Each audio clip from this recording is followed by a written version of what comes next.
Invader Zim is a series I covered before. Link is in the description below. Well, years after it was cancelled, Nick made a deal with Netflix to make some original content for them. What came out of this was a new Invader Zim movie, with all the original voice actors returning. So today, let's dive into Invader Zim Enter the Florpus. The plot is about Zim not leaving his home, which causes Div to not leave his home and constantly monitor Zim, and in that time he becomes fat. This was a part of Zim's plan, but he forgot phase 2. He finds out later that the Tallest, who are his masters, were never coming to Earth, so he loses motivation. During this time, Div wants to prove to his dad that he isn't crazy, and he is actually right, which on a side note, I'm glad they explored this. Shoot, it can even create funny moments at times. I wish just once you'd have my back. Wishing isn't very scientific, son. But Dib's dad created a bracelet, which will cause world peace. Dib uses Zim to show his dad aliens are real. Until Zim plays a 40 chess moves and gets everybody to wear the bracelets, which will take them to the line in which the Tallest would explore the planet. But overall, I like the idea of Zim finding out the Tallest didn't give a shit. So he would go this far for something. It's something that he would do.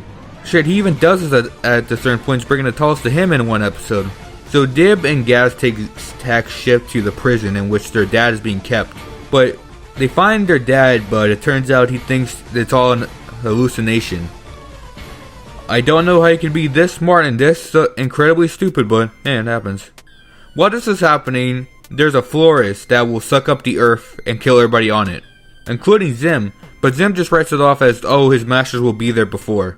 Which the masters just want to destroy Earth entirely because they don't want to deal with Zim. The way to return the Earth back to where it was before is that there's this mini moose where Dib is chasing Zim, and Dib's dad rescues him and finally has his back for once, which he gets knocked out by this fish guy. Basically, long story short, in the beginning of the film, it was a way to try to fool Dib into thinking that was his dad. But Dib's fake dad was attached to Dib and Gaz, cause he's kind of a bit dumb to be honest, and thinks he's actually Dib and Gaz's dad.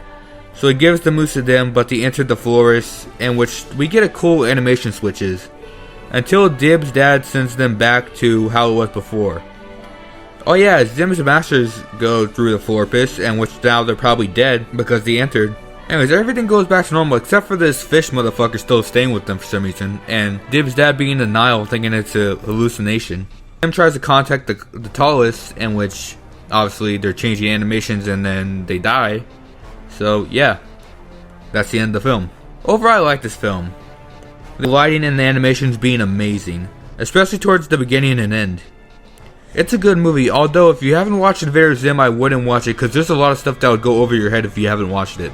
It would be like a good recommendation for a hardcore Invader Zim fan or has general knowledge of the series entirely.